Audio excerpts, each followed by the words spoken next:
José Ricardo Severo, direto de Brasília, da FEPLANA, em parceria com a Canasol, semanalmente trazendo notícias e entrevistas de interesse para o setor agropecuário.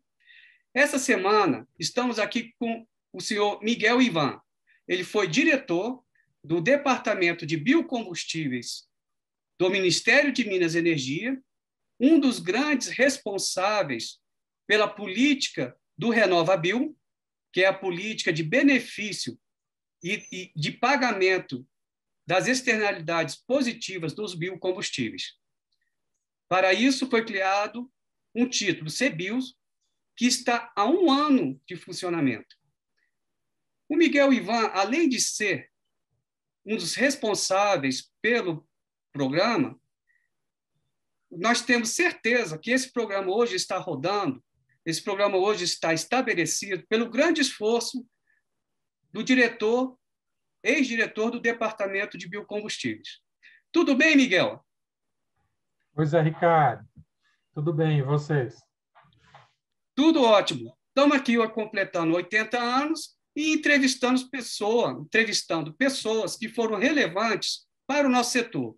Não só para o setor de biocombustíveis, mas também para os fornecedores de cana. Miguel, vamos iniciar a nossa entrevista? Parabéns pelo aniversário, parabéns pela vitória que vocês conseguem pelo setor, pela representação desse setor que tem uma importância, não só para o produtor, mas para todo o país, produzindo emprego, renda e oportunidade de uma economia mais limpa e menos dependente do petróleo importado. Com certeza, Miguel.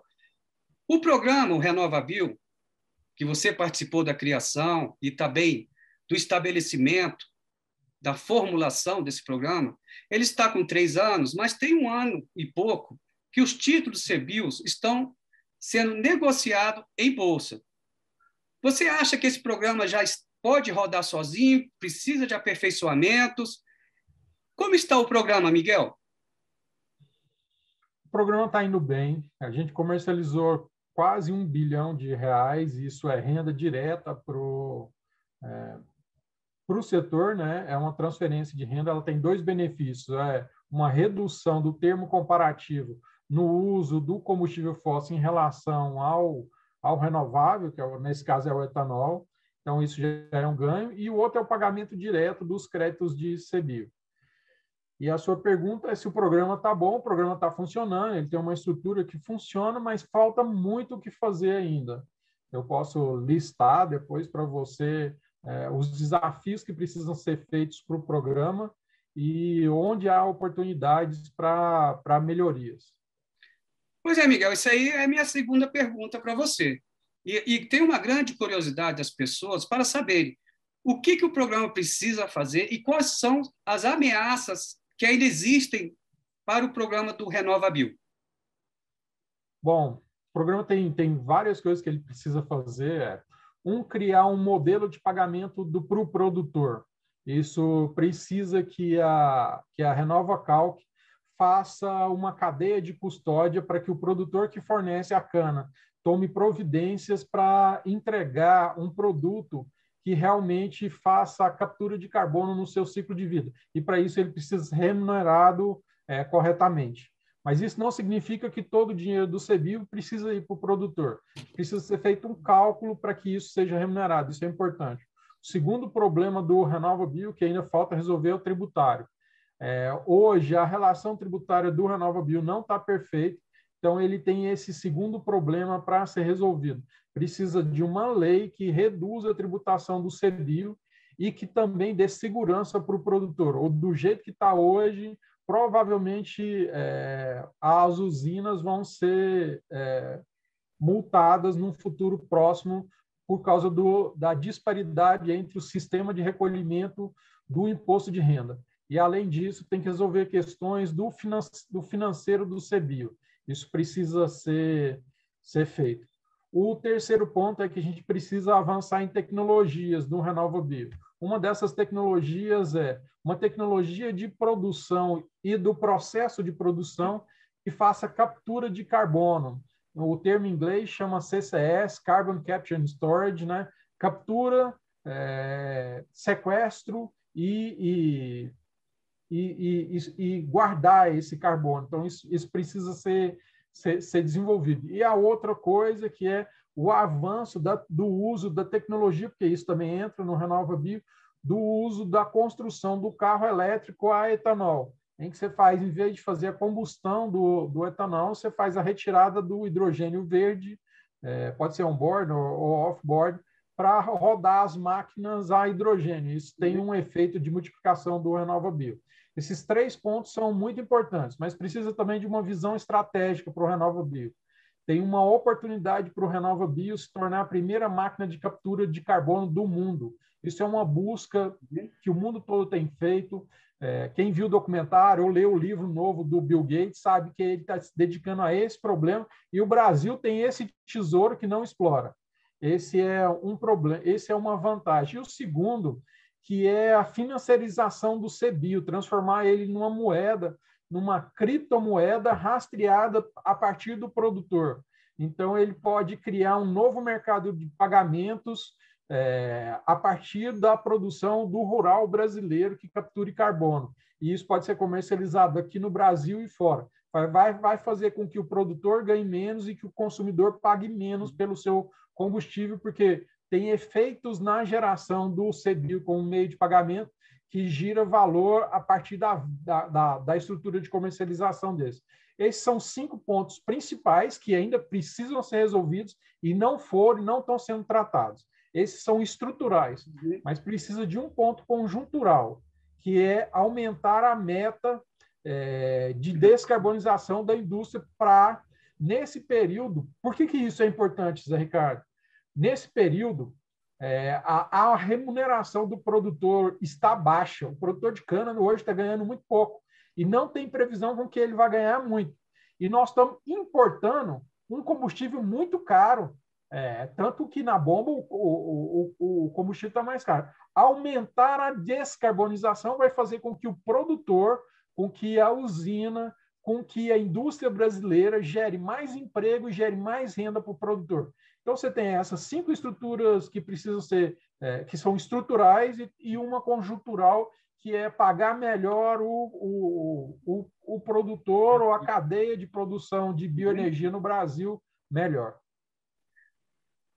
Miguel, só essas 5 coisas que você falou aí, eu acho que já estão umas 2 horas de entrevistas, né? Porque são coisas importantíssimas que você falou, não só para isso, mas também para o mercado de carbono ser uma coisa atrativa, né? Para atrair mais pessoas, atrair investidores, né? Atrair pessoas interessadas nos títulos de carbono. Né? E o CBIOS é praticamente o que está sendo utilizado.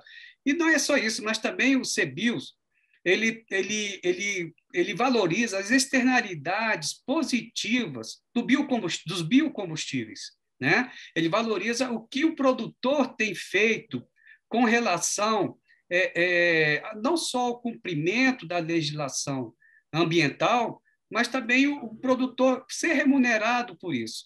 E estão surgindo vários títulos disso aí. Então, o BNDES já está querendo financiar carbono, né? Já tem aí o produtor, já tem leis que o produtor também pode comercializar carbono. Ou seja, o produtor agrícola hoje não é mais só produtor de alimentos, né? Ele produz benefício para a sociedade, que é o carbono. Você acha que isso pode mudar a visualização e como a sociedade vê o produtor rural hoje? Eu acho que tem um distanciamento, a gente não conseguiu comunicar direito a importância do produtor rural brasileiro. Uhum. Então, uma parte eu sou produtor e uma parte é minha culpa, de produtor. Uhum. Eu fico com o velho discurso que eu preciso desmatar para aumentar a minha produção, que eu sou focado só na produção e não na preservação. Mas quem é produtor de verdade sabe que ele tem uma paixão pela sua mata, ele tem um cuidado que é maior, ele cuida da sua nascente, ele tenta não poluir sua fazenda. Então, o produtor de verdade tem essas preocupações de não conseguir passar para lá. Nós temos no Brasil, o mundo todo busca uma solução para a captura de carbono. E nós temos aqui uma indústria que captura carbono, a indústria de biocombustíveis. Cana, milho, soja, são indústrias de captura de CO2 da atmosfera, em detrimento da indústria de petróleo, que só tira o petróleo do fundo da terra e queima ele. Então, a gente teria que valorizar toda essa indústria. Por exemplo, caminhoneiro, trator, poderia pagar muito menos pelo combustível se fosse regulamentado o uso do B100 ou biodiesel sem que ele produzisse na própria fazenda, ou o uso do biogás nos caminhões e tratores que fossem estruturados. Ou seja, tem uma avenida para ser construída que valoriza o produtor. Então, o RenovaBio é um pequeno passo, é um passo muito inicial dessa visão. Agora, também, você está competindo com forças externas muito grandes, porque quando você faz a produção de biocombustível no Brasil, você está gerando renda para o brasileiro. É o produtor brasileiro, é a indústria brasileira que está ganhando dinheiro. Então, isso tem resistência, porque as pessoas querem gerar renda para o exterior, quer gerar emprego fora, quer gerar mais dinheiro fora. E nós temos que puxar para a gente a solução do Brasil está no Brasil. Eu acho que isso é uma visão que precisa ser comunicada e que as pessoas precisam entender. A riqueza do Brasil é o brasileiro. A riqueza da produção brasileira é o agricultor. Então, a gente precisa voltar à natureza da política pública para a natureza da produção nacional. Excelente, Miguel. Nós estamos aqui com o Miguel Ivan, uma entrevista muito interessante. Estamos agora indo para a segunda fase da entrevista. Semana que vem, vocês assistam a entrevista com o Miguel, que temos que agradecer, que é um servidor público, um patriota, uma pessoa envolvida com a coisa certa, com a gestão pública, envolvido com o que é certo para o país e para os brasileiros. Muito obrigado, Miguel. Muito obrigado por você estar sempre do nosso lado. Muito obrigado por ser um servidor dos produtores agropecuários. Obrigado, Miguel. Eu que agradeço. Obrigado. Direto de Brasília, nós estamos aqui com o Miguel. Indo para a segunda fase, semana que vem aguardo vocês. Muito obrigado pela sua audiência. José Ricardo Severo, direto de Brasília.